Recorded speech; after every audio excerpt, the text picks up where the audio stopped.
नमस्कार, मैं हूं आपके साथ आशा झा और आप देखिए डिजिटल अरेस्ट कंगाल कर देगा। यह खबर बहुत गौर से देखिएगा क्योंकि अब तक जितने भी लोगों को डिजिटल अरेस्ट किया गया है उनसे जुड़ी कई खबरें आपने देखी होंगी, सुनी होंगी, कई बार इस पर कार्रवाई की भी बातें सामने आई होंगी। लेकिन आज जो हम आपको दिखाने जा रहे हैं इस मामले में पूर्व आईपीएस अधिकारी से लेकर के रिटायर्ड सरकारी कर्मचारी तक शामिल है। कई बार खबरें सामने आने के बावजूद आखिर क्यों लोगों की समझ में ये बात नहीं आ पा रही। साइबर ठग जिन्होंने डिजिटल अरेस्ट के जाल में लोगों को फंसाया, उनकी सारी कमाई को ठग लिया। एक मामला दिल्ली में सामने आया है। दिल्ली के ग्रेटर कैलाश में रहने वाले एक एनआरआई बुजुर्ग दंपत्ति को साइबर ठगों ने 15 दिन तक डिजिटल अरेस्ट रखा और 14 करोड़ 85 लाख रुपए अपने अलग अलग बैंक अकाउंट्स में ट्रांसफर करवा लिए। आपको हैरानी होगी, बीते 6 साल में साइबर ठग इसी तरह 52,000 करोड़ रुपए से ज्यादा ठग चुके हैं और इसलिए हम कह रहे हैं डिजिटल अरेस्ट कंगाल कर देगा। देखिए, तो कोलाबा के पीछे सिंबल लगा हुआ बड़ा दैट पुलिस डिपार्टमेंट, ये वो पूरा पुलिस का सिंबल कॉन्स्टेंटली आता था। और सुप्रीम कोर्ट में भी अपीयर हुआ, मैं अपीयर हुई, सुप्रीम कोर्ट भी बना हुआ था। एक अनजान नंबर से कॉल आती है।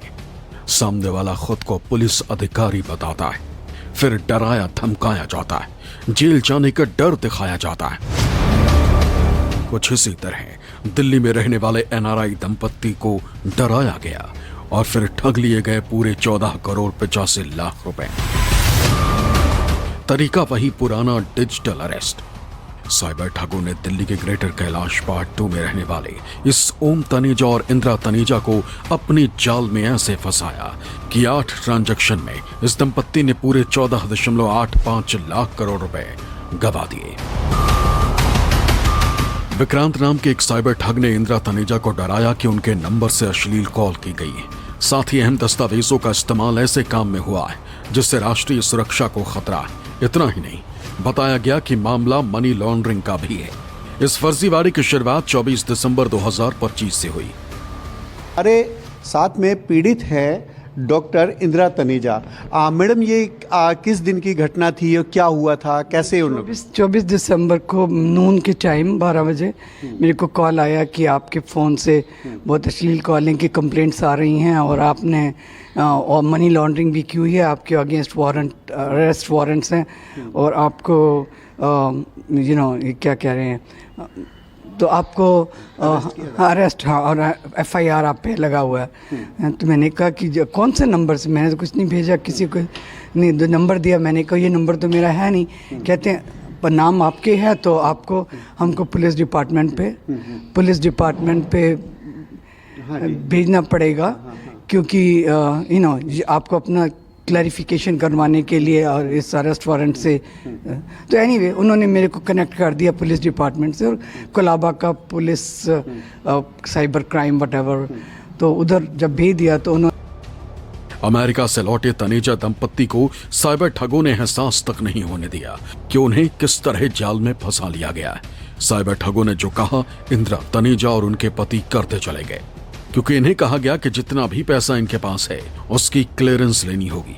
इसके लिए दंपत्ति से जरूरी जानकारी मांगी गई और अलग अलग बैंक अकाउंट में अलग अलग तारीख पर पैसा ट्रांसफर कराया गया। साइबर ठगों ने पहली बार 26 दिसंबर को करीब 2 करोड़ रुपए अपने अकाउंट में ट्रांसफर कराए। इसके बाद 30 दिसंबर को फिर 2 करोड़ वसूले। साइबर ठगों ने 6 जनवरी 2026 को 2 करोड़ 10 लाख रुपए ट्रस्ट के अकाउंट में मंगवाए। इतना ही नहीं, 8 जनवरी को एक ट्रेवल एजेंसी को 2 करोड़ 10 लाख रुपए ट्रांसफर कराए गए। साइबर ठगों को मालूम था कि दंपत्ति के पास कुल कितनी दौलत है। उन्हें यहां तक पता था कि उनके पास 50 लाख रुपए की एक एफडी भी है। तनेजा दंपत्ति को डराया गया कि अगर इन सब की क्लियरेंस नहीं ली गई तो न सिर्फ देश की सुरक्षा को खतरा होगा बल्कि उनकी हत्या भी हो सकती है। कोई नरेश गोयल है, उसका बहुत बड़ा नेशनल डिफेंस सिक्योरिटी का प्रॉब्लम है और ये है जिसमें उसने कितने लोगों के ये सब मनी, तो आपका नाम भी उसमें सस्पेक्ट है। तो अगर और आपको ये जो इन्फॉर्मेशन हम बता रहे हैं इससे 2 प्रॉब्लम्स हैं। एक तो अगर उसको पता चल गया कि एक सस्पेक्ट पकड़ा गया है, उसकी इन्वेस्टिगेशन हो रही है, तो वो उसके बंदे आके आपको मार भी सकते हैं, आप और आपके हस्बैंड को। हम दो ही यहाँ पे हैं। पहले उन्होंने बोला बम्बई आओ, फिर मैंने कहा नहीं, ऐसे सब कुछ लेटर वगैरह लिखवाए सुप्रीम कोर्ट के, और फिर बोला कि हम आपको सर्टिफिकेशन दे सकते हैं क्लियरेंस का, पर आपको अपने सारा अकाउंट्स जो हैं सारे आपको रिवील करने पड़ेंगे, FDs and mutual funds and जो भी आपके अकाउंट में जो भी है, एक एक पैसा, क्योंकि 1 रुपया भी अगर रखोगे तो RBI उसको फ्रीज कर देगा। ऐसे करके थ्रेट करते रहे।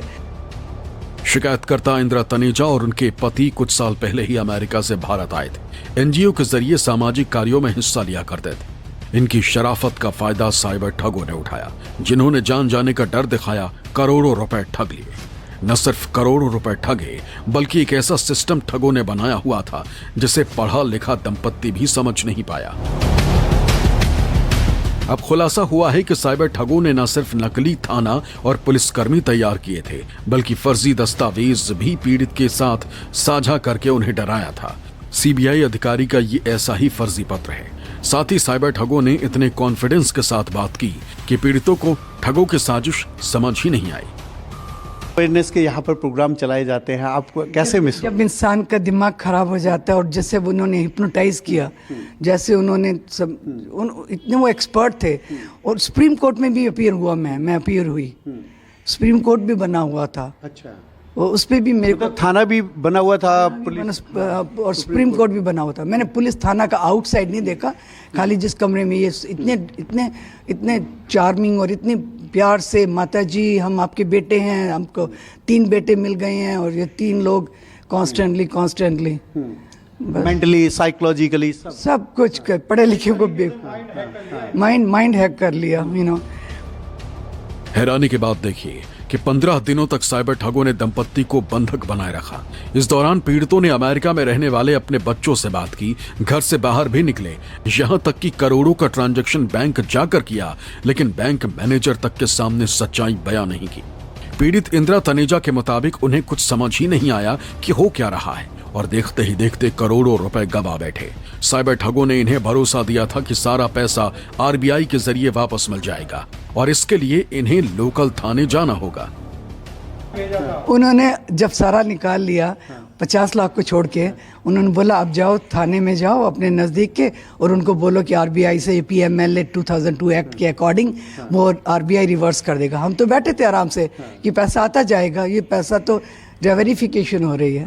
अच्छा, वेरिफिकेशन हो रही है, वापस आ जाएगा। आ जाओ, बोलते रहे ना, ये पूरा आपको रिफंड हो जाएगा RBI से, सुप्रीम कोर्ट के उसके थ्रू RBI के आपको आ जाएगा।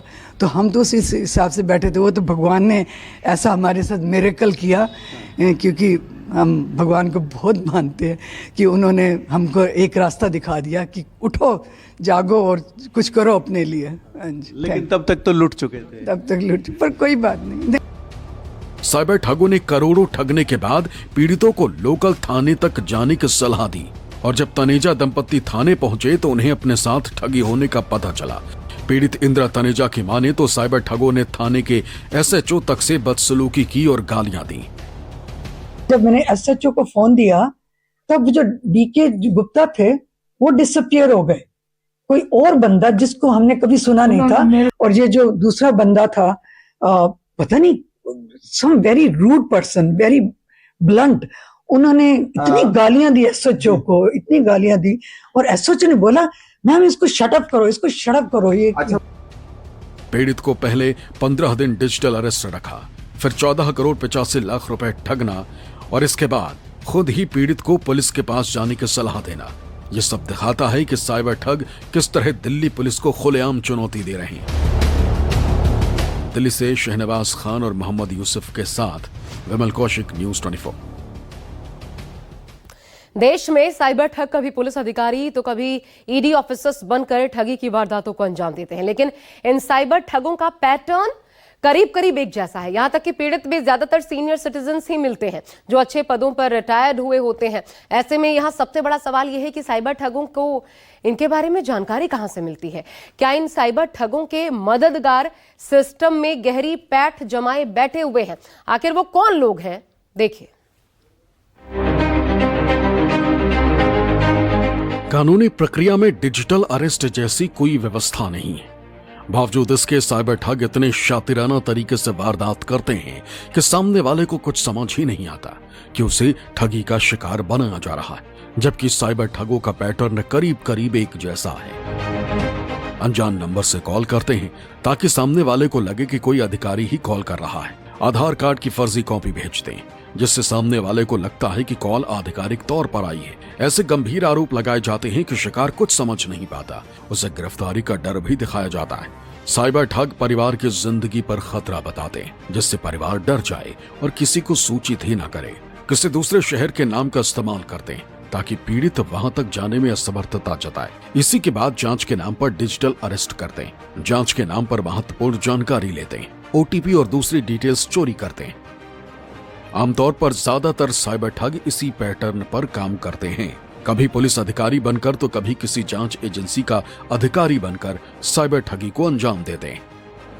डिजिटल अरेस्ट ऐसा कोई कंसेप्ट ही नहीं है। ये कंसेप्ट को जन्म दिया है इन साइबर क्रिमिनल्स ने, जो आपको बेवकूफ़ बनाकर, आपको डराकर, आपको धमकाकर आपके अकाउंट से पैसा लेने की ये साजिश जो ये लोग रचते हैं, इन्होंने ये डिजिटल अरेस्ट का कंसेप्ट जो है इसको जन्म दिया है। तो डिजिटल अरेस्ट में वो जो साइबर क्रिमिनल होता है वही एक पुलिस ऑफिसर बनकर आपके सामने आपको कॉल करता है, वीडियो कॉल करता है, या एक सीबीआई ऑफिसर या एक ईडी का ऑफिशियल बन के आपको कॉल करता है। और उसके बैकग्राउंड की जो अरेंजमेंट होती है, यानी जिस केबिन में से वो कॉल करता है, वीडियो कॉल करता है, उसका सेटअप भी इस तरीके से बनाया जाता है कि आपका विश्वास हो जाए कि ये सच में एक पुलिस स्टेशन है या सच में एक गवर्नमेंट ऑफिस है। डिजिटल अरेस्ट के इस ताजा केस में सबसे अहम सवाल यह है कि पैसा अलग अलग बैंक अकाउंट में ट्रांसफर कराया गया। 15 दिनों तक दंपत्ति को डिजिटल अरेस्ट रखा गया। क्या बैंक अकाउंट में पैसा ट्रांसफर होने के बाद साइबर ठगों को गिरफ्तार करना मुश्किल है? एक बार आपके अकाउंट से पैसा इनके अकाउंट में चला जाता है तो वो वहां पर नहीं रहता है, तुरंत ये उसको दूसरे मल्टीपल अकाउंट्स में ट्रांसफर कर देते हैं। उन मल्टीपल अकाउंट्स से फिर आगे और मल्टीपल अकाउंट्स में ट्रांसफर कर लेते हैं। तो ये एक बड़ा चेन हो जाता है और उस चेन में फिर पैसा रिकवर करना बहुत मुश्किल होता है, because bank to bank transactions जितने बढ़ जाते हैं उतना ही उसका रिकवरी का चांसेस कम होता है। टेक्निकल डिफिकल्टीज है इसमें। अगर एक बैंक से दूसरे बैंक का ट्रांजैक्शन है तो उसको रिवर्स किया जा सकता है, पर एक बैंक से अगर मल्टीपल अकाउंट्स में और वहां से मल्टीपल अकाउंट्स में अगर रकम गई है तो उसे टेक्निकली वापस लाना बहुत मुश्किल होता है। भारत जैसे देश में साइबर ठगी बड़ी चुनौती बनती जा रही है। इसी चुनौती और डिजिटल अरेस्ट स्कैम को लेकर प्रधानमंत्री मोदी ने मन की बात कार्यक्रम में जिक्र किया था। National cyber crime reporting portal के मुताबिक बीते 6 सालों में देश में 52,976 करोड़ रुपए की ठगी हुई। National cyber crime reporting portal के आंकड़ों के मुताबिक सिर्फ 2025 में ही लोगों ने करीब 19,813 करोड़ रुपए गंवाए और 21,77,524 से ज्यादा ठगी से जुड़े मामले दर्ज किए गए।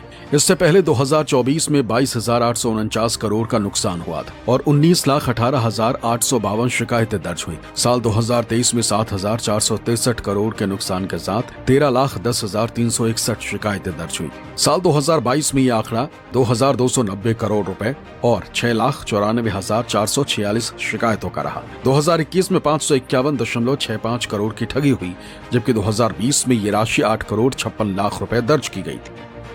देखा जाए तो साल दर साल न सिर्फ साइबर ठगी के केस बढ़ते गए, बल्कि 6 सालों में साइबर ठगी में रकम गंवाने का आंकड़ा 250 गुना तक पहुंच गया।